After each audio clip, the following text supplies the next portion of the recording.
Welcome everyone to the Food for Thought public lecture series for the 20th of October 2021.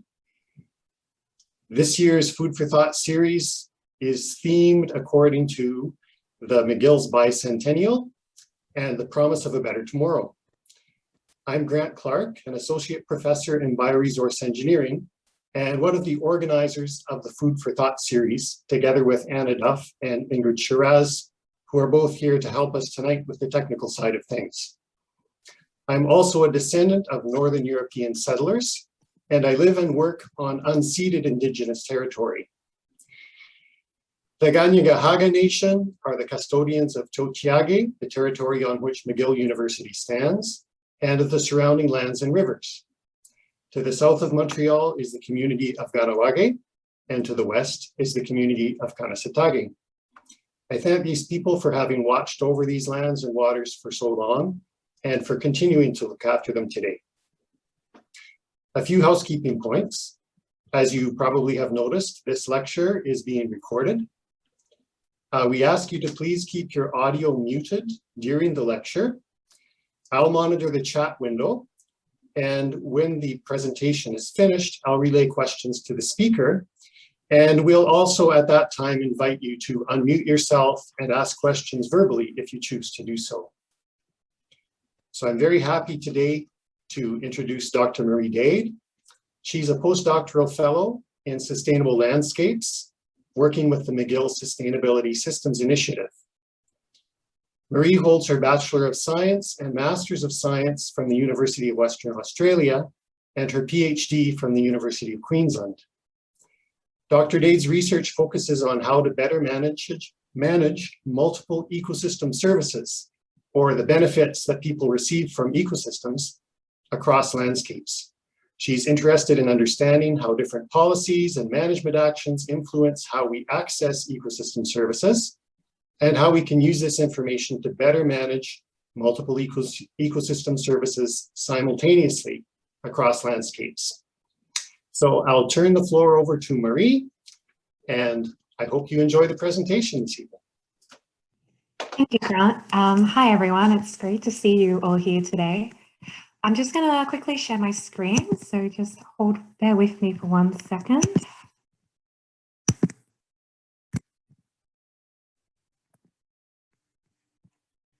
Okay, can everyone see my screen okay? That looks great.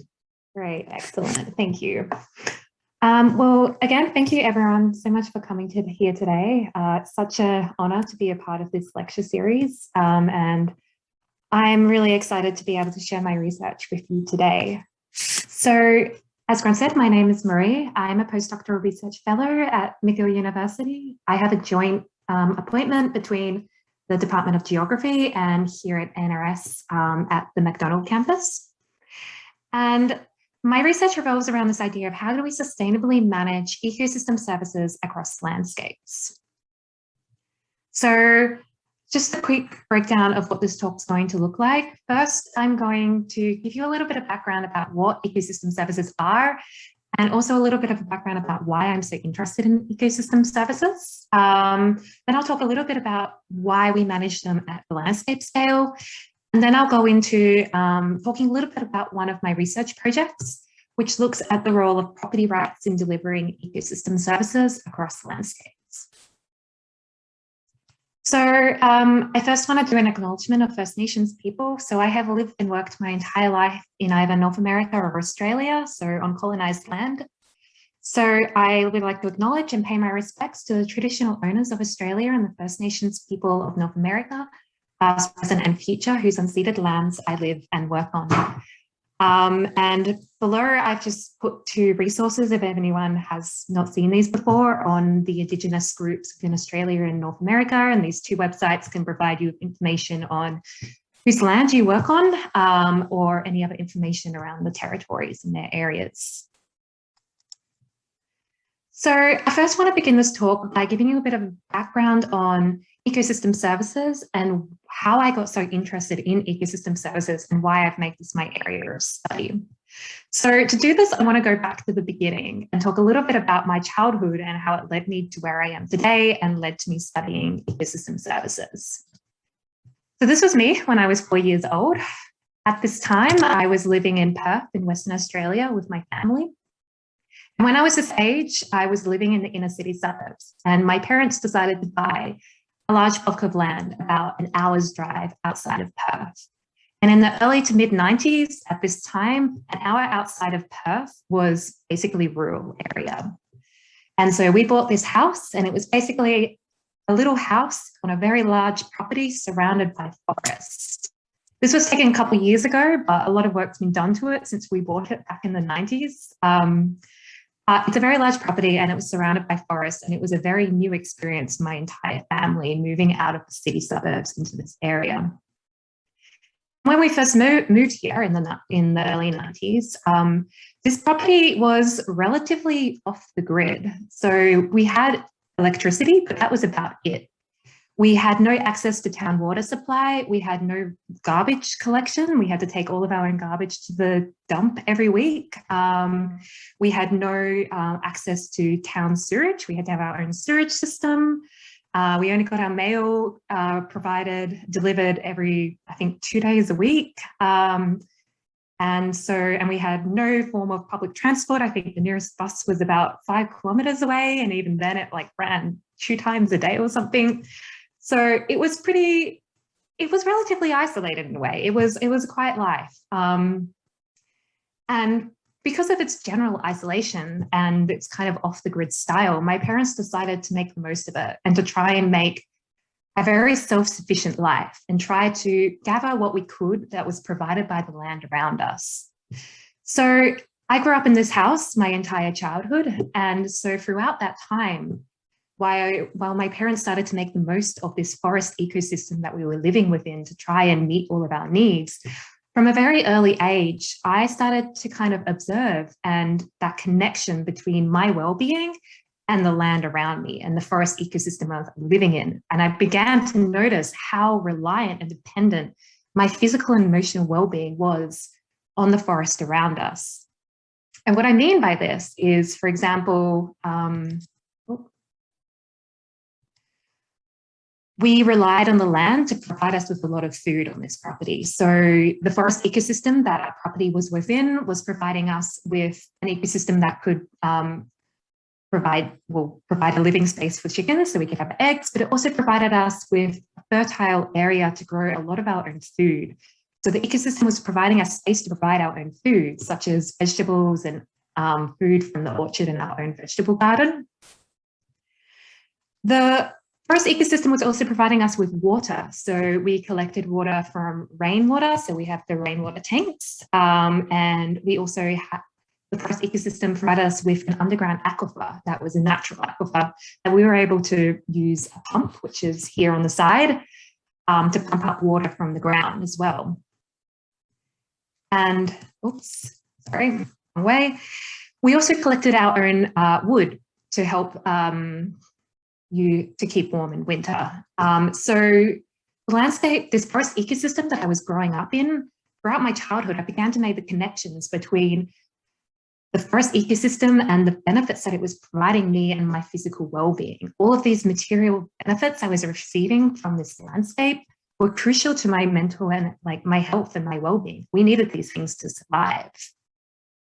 But throughout my childhood, I started to notice that there were other benefits that we were receiving from this land, from this forest ecosystem that we were living in, that weren't necessarily material benefits, but were also incredibly crucial to our well-being. For example, I realized at a very early age the importance of the trees in this forest ecosystem to providing carbon storage, but also regulating our climate in this area.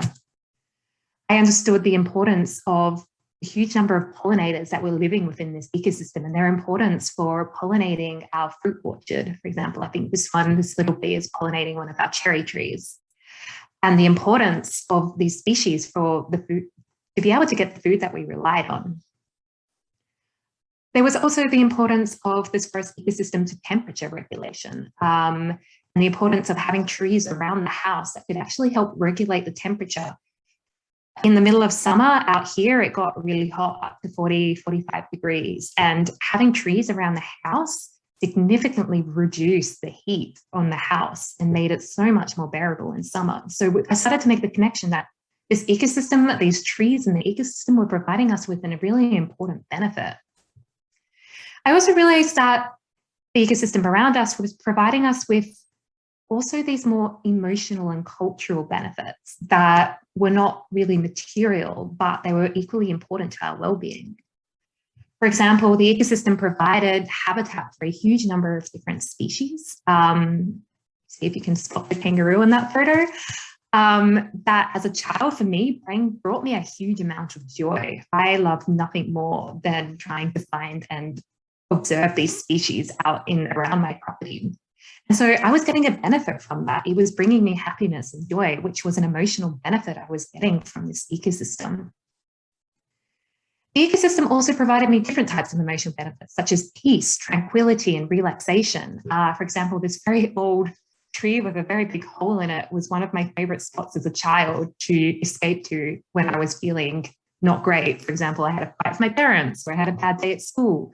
I would often retreat to this point and sit there and just relax for a while.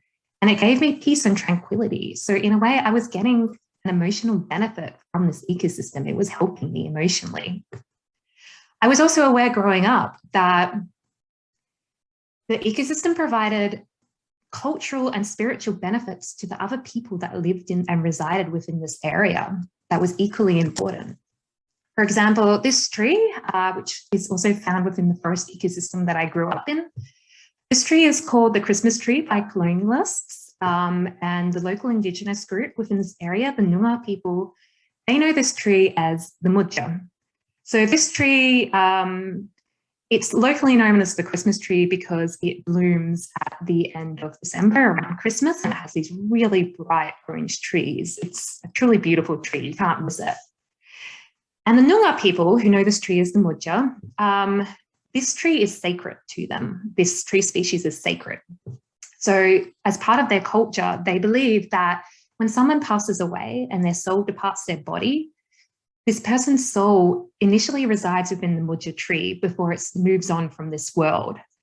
So the mudja tree is huge, has a huge, is incredibly sacred to the Noongar people.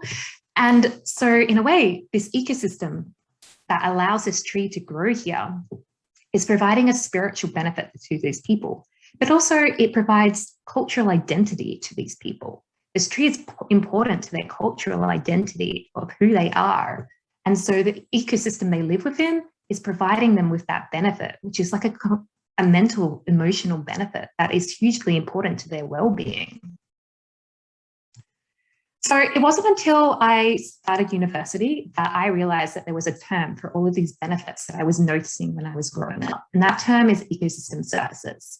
So these ecosystem services are the ways in which nature contributes to human well-being. So all of the things that I've previously listed that I noticed as growing up are all different forms of ecosystem services. Generally, we categorize ecosystem services into 3 different groups. We have provisioning services, which are the material benefits that we receive from ecosystems. So when I talk about material benefits, I'm talking about things like food, water, timber, physical material things that we can hold in our hands. That's what we call provisioning services. So the second type of ecosystem service is the regulating services. So these are the services provided by ecosystems that help regulate or monitor the environment around us to make sure that it's habitable for people. So for example, the ecosystem might regulate the climate for us. It might regulate the temperature for us. It might store carbon for us. All of these are services that are being provided that help make sure that the area or ecosystem or the landscape that we're living within is habitable for people and is a crucial service to our well-being. The third type of service that we generally talk about is the cultural ecosystem service. So these are the ecosystem services that are kind of the non-material kind of emotional benefits that we receive from ecosystems. So I talked earlier about this tree that I used to like to sit under as a child to gain peace and tranquility. This was a cultural service that I was receiving from this ecosystem. The mucha tree that provides spiritual benefits and cultural identity benefits to the Noongar people is another form of a cultural service that these people are gaining from this ecosystem. Another very common cultural service is recreation. So all the times that you can think about going for a run or going for a walk in a forest or maybe going for a hike, that is a cultural service that you're gaining from that ecosystem. And so I started to learn about this throughout university and became completely fascinated by this because I was able to make this connection at such a young age. And I was able to really be aware of the fact that we are dependent on these ecosystem services for our well-being. But one of the most important things about ecosystem services is that we cannot rely on a single ecosystem service to ensure our well-being. Yes, we need food, but we also need water. We also need recreation. We also need these emotional benefits we receive from ecosystems. These are all equally important to our well-being. So we need to make sure that everyone has access to not just one ecosystem service, but to multiple ecosystem services, because if they don't, we're going to start to see declines in people's mental and physical well-being. But this is difficult because when I say everyone needs to have access to multiple ecosystem services, I mean absolutely everyone. 8 billion plus people on this planet need access to multiple ecosystem services to ensure their well-being. And that's a lot of people, and it's a lot of access to ecosystem services, and not just one ecosystem service, but multiple ecosystem services. And this is really challenging because we're actually seeing a general trend that is telling us that ecosystem services are actually, the availability of ecosystem services is actually generally decreasing across the world. So this figure that I've got on the slide is taken from the IPBES report in 2019, which was a global assessment that looked at the global trends over the past 50 years in the supply of ecosystem services across the world. And it looked at whether these ecosystem services have been increasing over the past 50 years, there's been no change, or they've been decreasing in supply over the past 50 years. So if the arrow is pointing down, that means that the ecosystem service has generally, globally, been decreasing over the past 50 years. And you can see that there's a lot of downward facing arrows. And so this is a massive challenge because the human population is growing. And like I previously said, we've got 8 billion plus people who need access to probably the majority of these ecosystem services. So how do we do that when ecosystem services are generally decreasing? How can we change and turn this around and manage ecosystem services differently to ensure that everyone has access to the services that they need for their survival? And this is what my research focuses on. I'm really interested in understanding how can we better manage areas to ensure that they provide multiple ecosystem services so the people in those areas have what they need. And I do this by mostly focusing at the landscape level. And there's a reason why I focus mostly at the landscape level. Most of the processes that affect someone's access to an ecosystem service occurs at the landscape level. So if you think about all the ecosystem services you generally gain and how far you're willing to travel to get those ecosystem services, I'm assuming that you probably aren't going to go that far. Most people will usually get the ecosystem services they need within the landscape around them, and probably are not going to go much further than that. So they're going to try to get their water, they're going to get their food, they're going to get their recreation and all the other emotional needs that they need from the ecosystem within the landscape around them. They're probably not going to travel much further than that. And also a lot of processes that affect ecosystem service supply within landscapes, such as policy and biotic and abiotic interactions across areas, occur at the landscape level. And this is why trying to understand how to manage ecosystem services is best achieved at the landscape level, because that's the level that most of these kind of processes and drivers are occurring at. And if we can manage multiple ecosystem services within a landscape, we can ensure that that everyone living within that landscape therefore have access to the ecosystem services that they need. And so this is what I focus on. I focus on trying to identify how can I manage landscapes? How do I decide where to put different management actions and how to manage them to ensure that they provide multiple ecosystem services that can be accessible to everyone within that landscape. And that's what my big question is that fuels my research. How do we sustainably manage multiple ecosystem services across landscapes so people now and in the future have access to what they need to survive and those mental and physical well-being benefits that I identified as a child? Everyone is able to access those.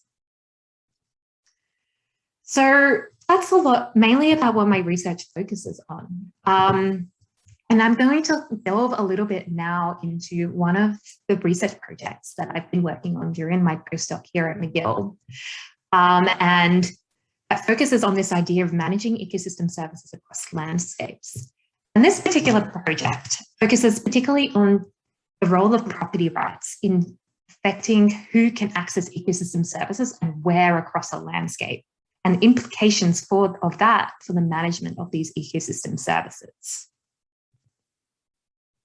So when I talk about property rights, I'm talking about the authority to access, use, and control natural resources within a particular property within a landscape, and the ecosystem services those natural resources provide. So when I talk about natural resources, I'm talking about things like forests and water bodies. These are natural resources, and from those we get ecosystem services. For example, a forest provides area for recreation, an ecosystem service, but it also provides timber, another ecosystem service.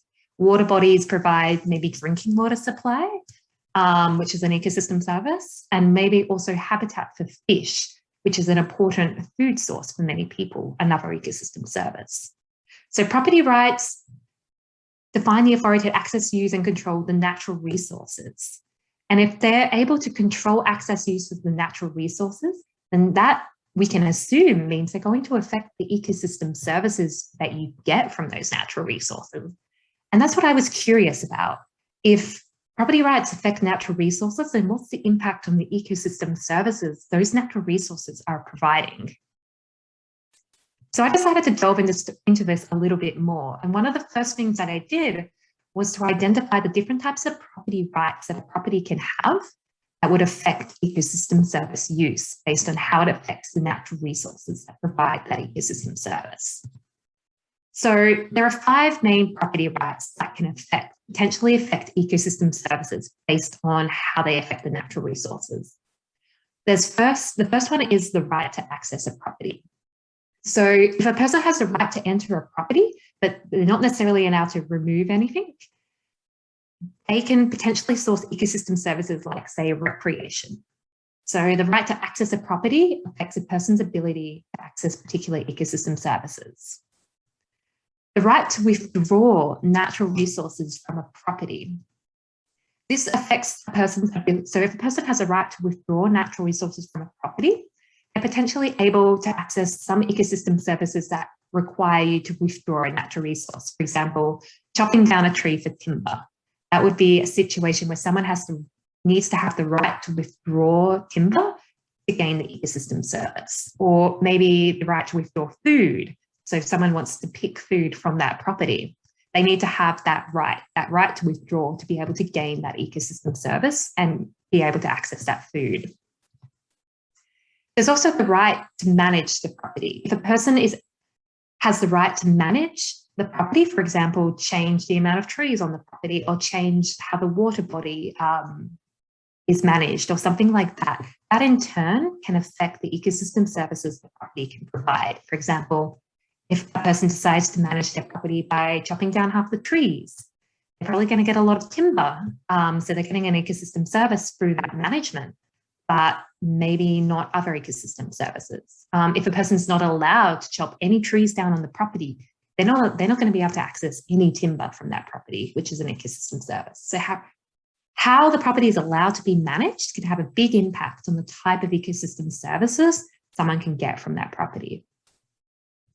There's the right to exclusion, which means a person has the right to decide if someone else has access, withdrawal, and management rights for property. So if someone has the right to exclusion, they can determine who else can access ecosystem services from the property. And then there's alienation rights, which is similar to exclusion, that person has the right to sell, lease, or transfer any of the above rights to someone else. So someone can sell the right to access their property. For example, a customer might pay to enter a property. The owner is selling the right to that person to let them enter the property. And so that again can affect who is allowed to access the ecosystem services on the property. So these are the main 5 property rights that can affect the type of ecosystem services a person can access. Which property rights which of these 5 property rights a person has for a property? So if they have access rights, withdrawal rights, management rights, exclusion or alienation rights, will determine or affect the type of ecosystem services they can access from that property. This diagram shows the 2 pathways that those property rights can affect ecosystem services. So at the bottom, we have the yellow pathway. So these 5 property rights can affect policy or management that in turn affect the amount of natural resources found on the property. So, for example, management rights affect how many trees might be on the property or how many trees can be allowed to cut down. So the property rights are affecting the amount of natural resource that is found on the property. And as there's a direct link between the amount of natural resources on the property and the amount of ecosystem service, we can say that if property rights are changing the supply of natural resources, they're potentially also changing the supply of ecosystem services provided on that property. And that's what that yellow arrow means. The blue arrow suggests that property rights affect who is allowed to access those ecosystem services provided on the property. So ecosystem services decide if the property rights decide if the general public can access those. Sorry, can you phone back a little later? Oh. Okay, thank you. Bye. So the property rights can determine whether, for example, the general public can access the ecosystem services on the property, or the owner or the manager. And so property rights determine who is allowed to access the ecosystem services. So that's the blue line. And property rights can also determine how much of the ecosystem services are provided on the property, which is the yellow arrow. And so what we wanted to do was to try and test this out and to see whether how big or important each of these arrows are, how much are property rights affecting who accesses the ecosystem services? Is this a really big relationship, this blue line? And what about the yellow line? Is how much are property rights affecting the amount of natural resources and the ecosystem services you can get from them? How much are property rights really affecting that? Is it a really big amount, or is it a very minor, inconsequential amount that property rights are affecting this? And so these were our 2 big questions. And we decided to test this out using a case study landscape that contained a wide variety of different types of properties. So we decided to use the Adirondack Park in upstate New York. So I'm sure many of you have probably visited the Adirondack Park over the years. This area is a mix of private and public properties. But because it's a park, all of these public and private properties have quite strict restrictions or regulations around how natural resources can be used and managed, which makes it a really interesting place to look at property rights and how property rights are affecting natural resource use and management within this area. So within our case study landscape of the Adirondack Park, we had 2 questions that we wanted to answer. Our first question was, how do the different property right regimes affect the natural resources provided? So that's going back to that yellow line at the bottom of this figure. And to do this, we looked at 3 different ecosystem services within the Adirondack Park: water, wood, that should not be woods, that should just be wood, and fish habitat within the Adirondack Park. 3 natural resources that are very crucial to the livability and livelihood of the Adirondack Park. And we wanted to know that the property rights in place on all of the properties within the Adirondack Park, are they affecting the amount of these 3 natural resources that can be provided on the property? The second question we had was, how does the property right regime affect the type of ecosystem service that a person can source from those natural resources? So how do property rights affect who can access ecosystem services from those natural resources. So we looked at 3 ecosystem services that can be provided by those natural resources that we were going to study. So we wanted to look at who could access drinking water on each property that's provided by water, who can access timber on each property that's provided by the wood or the forest on the property, and who can access recreational fishing on each property, which is determined by the fish habitat on each property. So they were our 2 big questions that we wanted to answer. So the first step we had to do was to work out what property rights were on each property within the Adirondack Park. So what we did was we sourced tax information from the New York State Taxation Department that gave information on how a property is allowed to be used within the Adirondack, how every property in the Adirondack Park is allowed to be used, who owns it, whether it's a public or a private property, and if there's what are the rules around how the property is allowed to be used. All of this information could be provided by taxation information provided by the government that we were able to access. And all of this information can start to give us an idea of who's allowed to access the property, what type of withdrawal rights are on the property, what type of management rights are on the property, and those exclusion and alienation rights. So what we could do, we could start to group all of the properties into similar property, we could start to group the properties into categories that had similar property rights associated with them. So properties that had similar rules and regulations about who can access natural resources, withdraw them, manage them, all those 5 property rights. We grouped all of these properties within the Adirondack Park into categories that had similar property rights associated with them. So all in all, we identified 8 different types of what we're calling property right regimes. So these are 8 different types of categories that have very similar property rights associated with them. We had agricultural properties, commercial or industrial properties. We had easements that were used mostly for conservation, easements that were used for timber and recreation. We had forest preserve properties, which are unique to the Adirondack Park and are wilderness areas or forever forest areas.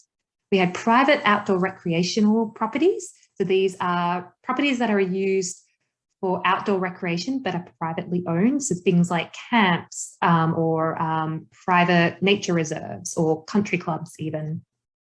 We had public outdoor recreation properties. So these are properties used for outdoor recreation but are publicly owned. So I'm talking things like parks, for example, or would be in this. And then we had residential properties. So each of these 8 properties had their own kind of unique property rights regime associated with them. So they all kind of had rules and regulations about who can access the natural resources on the property, who can withdraw, manage the exclusion and alienation rights. They were all slightly different across these 8 ecosystem services. These 8 property rights regimes. And so what we did was we then wanted to know, okay, so how does the natural resources provided on each of these 8 property rights regimes differ? For example, is there more wood provided on easements than there are on residential properties? Is there more water provided on agricultural properties than forest preserve properties?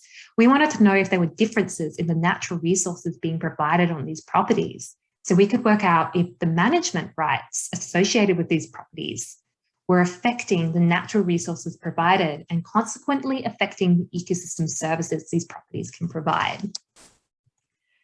So what we did was we modelled the supply of water, wood and fish habitat across the entire Adirondack Park. And then we broke up and then we got an average for each of those 8 property rights regimes to work out what's the average amount of wood, water and fish habitat that was found on each property. So this figure shows the results of that study. So these are violin plots. They're very similar to what we know as box plots. So the thick black bar in the middle of each violin plot is the average value for each property right regime. So for example, in the top left corner, we have the average amount of wood provided on an agricultural property is just below 100 hectares, 100 cubic meters per hectare. And the shape of the violin plots give an indication of the distribution of values. So for now, I want you just to focus mostly on that black line that's in the middle, which is the average values. And if we look at the top plot, which is for the wood, we can see that the amount of wood provided on each of those 8 property right regimes is different on each property. So it's highest on the forest preserve properties, and it's lowest on those properties used for commercial and industry services. So we can see that potentially each property right regime is affecting the natural resources provided. And this is most likely because these properties are being used in different ways, and that's affecting the natural resources. But this demonstrates it's affecting that the property rights are affecting the amount of natural resources being provided, and consequently, the ecosystem services those resources can provide to people. Water and fish habitat didn't differ so much among each of the property right regimes. They were a little bit more similar. Generally, we found, again, for water, agriculture and commercial and industry properties were slightly lower than the others, and forest preserve provided the most water. Fish habitat suitability, so this is an index from 0 to 1, with 0 being very unsuitable for fish and 1 being most suitable for fish. You can see that it generally didn't change too much. There was a slight difference with easements and having slightly higher fish habitat suitability than, say, commercial and industry properties, but it wasn't differing too much. But what these plots demonstrate is that the natural resources being provided on the property do change a little bit based on the property rights regime in place. And so the next step was to answer that second question, which was, but who can access the ecosystem services? So we know that there are differences in the natural resources being provided on each of these property right regimes, but who can actually access those natural resources to get an ecosystem service? Who is actually allowed to actually gain a benefit from these natural resources based on the property rights in place? So we did a massive review and we looked at a huge amount of legal documentation provided by the New York State government to look at the regulations and rules around each of those 8 different types of properties for each of our 3 ecosystem services. So that's the water, timber, and recreational fishing that are provided by those natural resources. So this is the results for an owner. So an owner of any of those 8 properties. So you'll notice at the bottom left, there's actually 10. So just ignore the other private and other public. They were properties that we weren't able to identify further information on, but just instead focus on those 8 that are before. And so an owner of any of these 8 properties, if they have a green box, it means that they have that property right for that ecosystem service. So for example, if we go up to the top for water, you can see that an owner has the right to access their own property, unsurprisingly, on every single one of those property right regimes. An owner has conditional rights to withdraw water on generally most properties except agricultural properties. And this means there are restrictions on the amount of water people are allowed to get from their property. For example, the amount they're allowed to pump out of lakes or rivers that are provided on their property.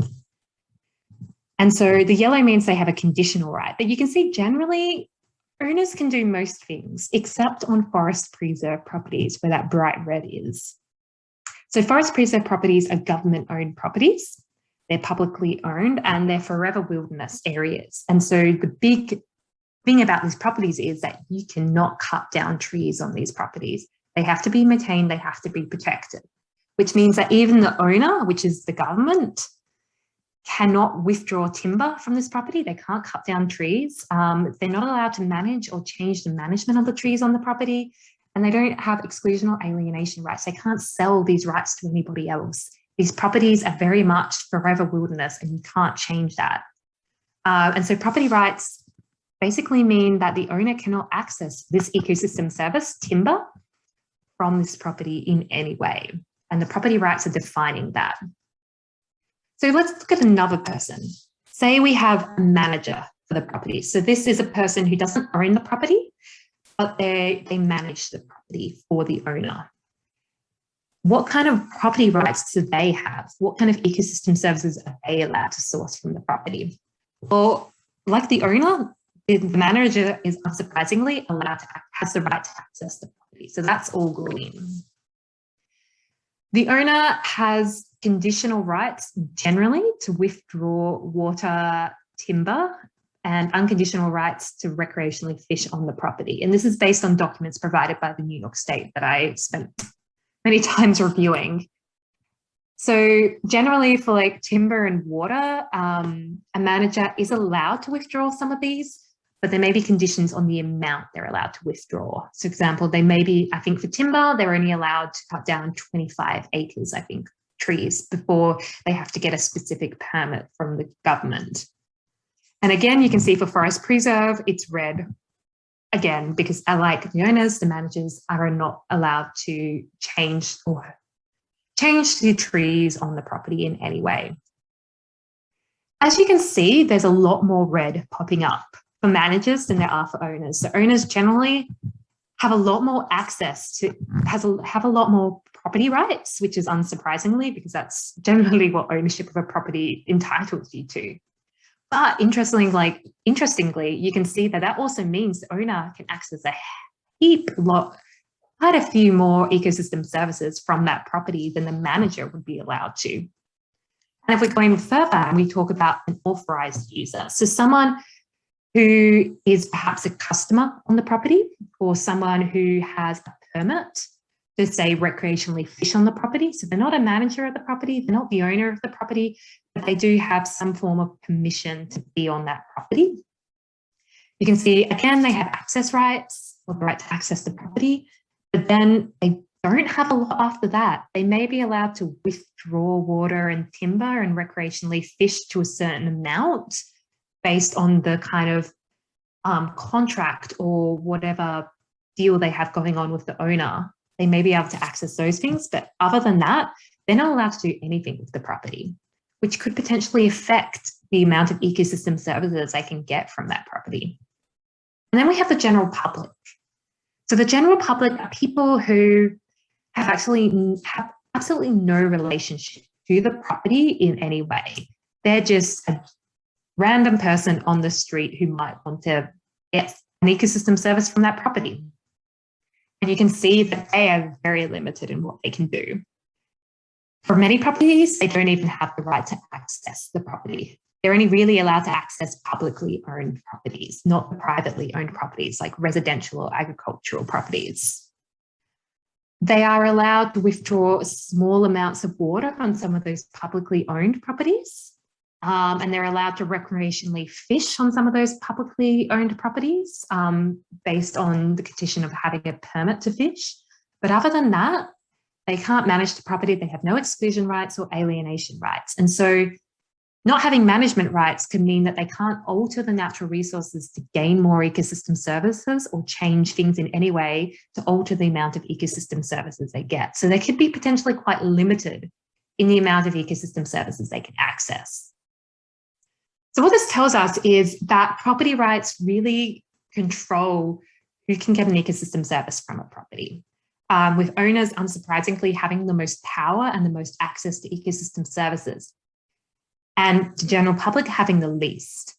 And this is and when you think about this, there are big implications for this, because when you think about people who don't own any properties at all, they are potentially quite limited in what they can do. They have a lot less power and protection. This brings up a lot of inequality issues in terms of access to ecosystem services, with some people in the Adirondack Park across the entire park having greater access to ecosystem services than other people. And property rights play a big role in determining who those people are and determining who are the winners and who are the losers when it comes to accessing ecosystem services and the benefits, the well-being benefits they get from that. So what does this mean when we start to compare the results from those two questions? So if we go back to this figure that showed us the amount of natural resources provided on those different property rights regimes, you can see that, for example, forest preserve properties have quite a bit of wood provided on them. That's because, I mean, they're forest, right? So they've got a lot of wood available on them. But if we go here, we realize that no one can actually access that wood to get timber. So even though there's a lot of the natural resource on the property, no one can actually get an ecosystem service from it. Well, they can't get timber anyway. They can get, say, carbon storage or something. But if we're just looking at timber, even though a property has a lot of that natural resource, say forest, property rights can control whether you can actually get an ecosystem service or not from it. So property rights, it's an interesting relationship that you start seeing, because property rights kind of control the amount of natural resources on the property and also who benefits from those natural resources or gets an ecosystem service from it. And it's kind of controlling both of those pathways. And it's really obvious when you look at something like the forest preserve properties, because there's a huge amount of forests and therefore potential wood on those properties, but the property rights, thanks to the property rights in place that ensure the management and everything, make the management on those forest preserve properties ensure that there is a lot of potential wood and forest on those properties. But at the same time, the property rights also make sure that no one can actually get timber or that ecosystem service from the property. So it's ensuring there's a lot of that natural resource, but also the property rights are ensuring that no one can access the ecosystem service from it. And so property rights are really controlling the use and access to ecosystem services across the entire Adirondack Park. And there's some really interesting kind of relationships between property rights. So what does this mean for the management of ecosystem services? Well, generally, property rights influence the delivery of ecosystem services through two primary pathways that we demonstrated in that figure. And we show that those two pathways can be quite prominent and quite influential. Property rights are definitely affecting the amount of natural resources provided on each property and consequently affecting the amount of ecosystem services the property can potentially provide. The property rights are also affecting who is allowed to access those ecosystem services provided. And what does this mean for the management of ecosystem services across the Adirondack Park landscape? It tells us that property rights can play a very, very important role in both the protection of ecosystem services and the exploitation of ecosystem services and the potential degradation of ecosystem services. The type of property rights in place on a property can really determine if natural resources are exploited or protected on that property. And they also property rights also play a big role in the equitable distribution of ecosystem services across the landscape. Property rights determine who can access ecosystem services and who cannot. And so you start to see these kind of power plays happening and inequalities starting to rise up, where people who don't own any property may not have as much access to ecosystem services as people who do own property. So you start to see maybe wealthier people having more kind of well-being benefits or access to these ecosystem services and their well-being benefits than maybe the poorer people in this area. And this is being played out due to the property rights. And so property rights can play a big role, and we can better understand property rights across the landscapes. We can better understand how to better manage the ecosystem services and understand if we put this management action on this property, is it going to work? Or are the property rights in place on this property going to make sure we can't do anything? So this is quite a new area. And so we're only really starting to play around with property rights and ecosystem services. And these are some of the preliminary findings. But I'm really keen to look a little bit more into kind of the inequalities in access to services that property rights are playing in this area. And so this kind of brings me to the end of my talk. And so I just wanted to briefly give a little bit of a summary about what I talked about. So as my case study showed earlier, managing multiple ecosystem services across landscapes is complicated. I mean, I was just looking at property rights, but there are so many other drivers and social and ecological drivers happening within these landscapes that are all affecting the ecosystem services in different ways. We need to, if we want to effectively manage ecosystem services, we need to think carefully about what management action we're going to use and where we're going to place it in the landscape. And we need to think, in the case of the case study that I showed you, we need to think very carefully about what property rights are in place on that property, because that's really going to affect whether management actions are useful and helpful or not. And like I mentioned, we need to think more carefully about power dynamics and equity in access to ecosystem services if we want to make sure everyone has access to the ecosystem services they want or they need. And that brings me to the end of my talk. I just wanted to say thank you to all of the co-authors and collaborators on this project and my supervisors and my research group for all of their support and feedback. And that brings me to the end. Thank you, everybody. Thank you very much, Marie. That was a great talk. We've got a few questions in the chat already, and I encourage the audience, if you have a question you'd like to post there, please do that. I'll also give you opportunity in a few minutes if you want to turn on your mic and ask your question verbally. You can do that as well. So just to kick things off, Marilyn Scott posted a question, and she gives some context. Ecosystem services or natural resources are human-centric terms that draw our attention to the ways natural environment can promote our own well-being. But at the same time, these designations reinforce the worldview that the natural environment exists to serve us.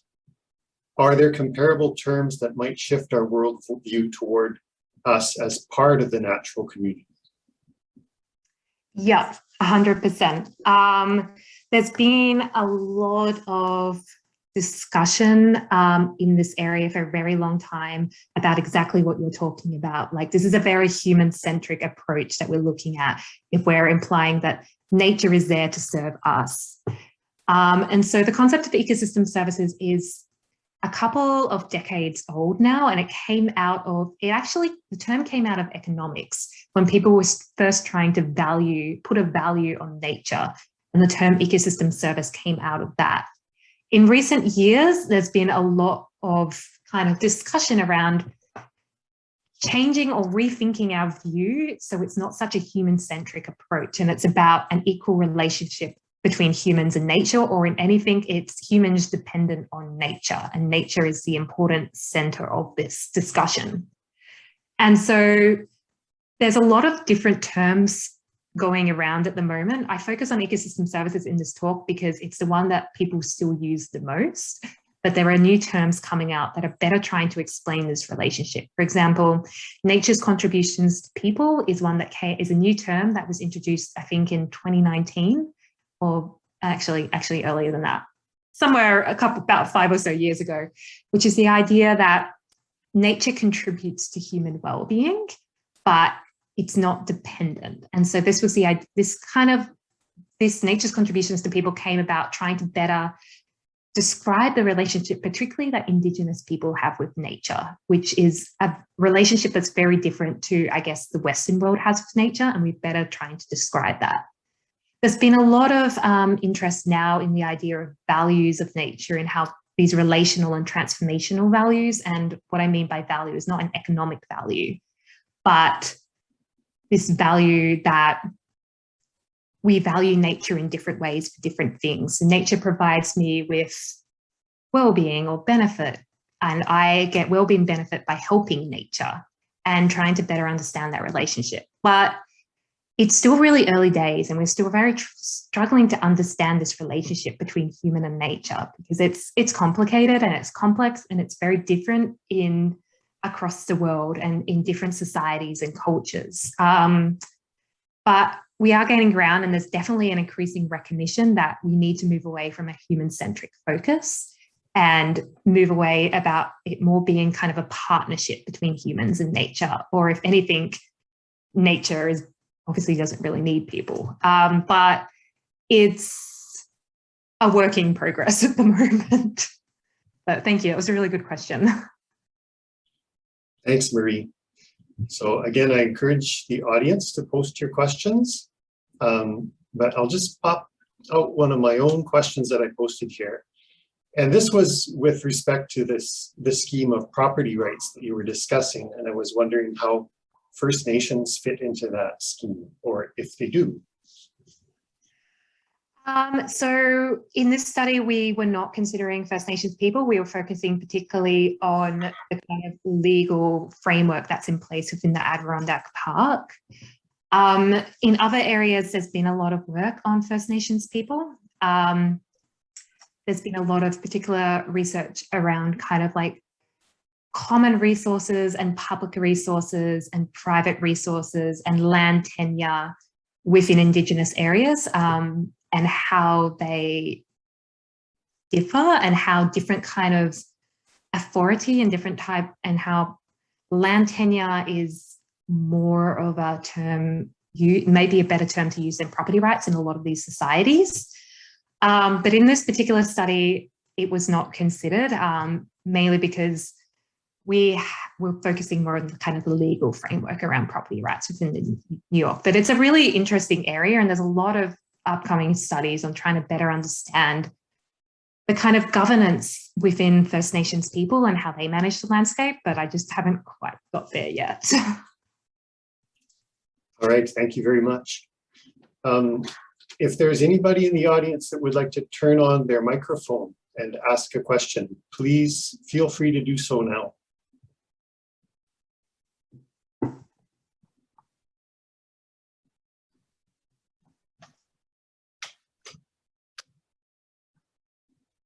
Okay, well, while we wait then, I'll go to my other question that I posted earlier. I noticed in your map of the Adirondack Park that you had grayed out the water bodies. Is that because they're treated differently in terms of property rights regimes? Yeah, so the large water bodies throughout the Adirondack Park are actually, there's no kind of property rights associated with them. It's more the property rights affect the shoreline of those water bodies. So if you have access to the shoreline, you can access the water body, and you can basically source, if you have access to shoreline, you can source water from that water body, you can fish on that water body, etc. So while the actual water body itself is kind of, there are no property rights, no one really owns the water body itself, really. It's more about who owns the shoreline. And that's why they're grayed out, because it's unclear how the property rights are kind of, it's a little bit different about water bodies, and so it was easier to focus on the shorelines. And it's really where the shorelines are that is where the management and those access and withdrawal rights really come in, because it's having access to the shoreline that really affects how you can use that water body or not. So yeah, and everyone's properties within the Adirondack Park always end at the shoreline. And yeah, so we decided to focus just on kind of the terrestrial land instead of delving into the water bodies at the time. Okay, thank you. Again, I extend an invitation to anybody from the audience if you'd like to ask a question or give an opinion or make a comment or expound on something.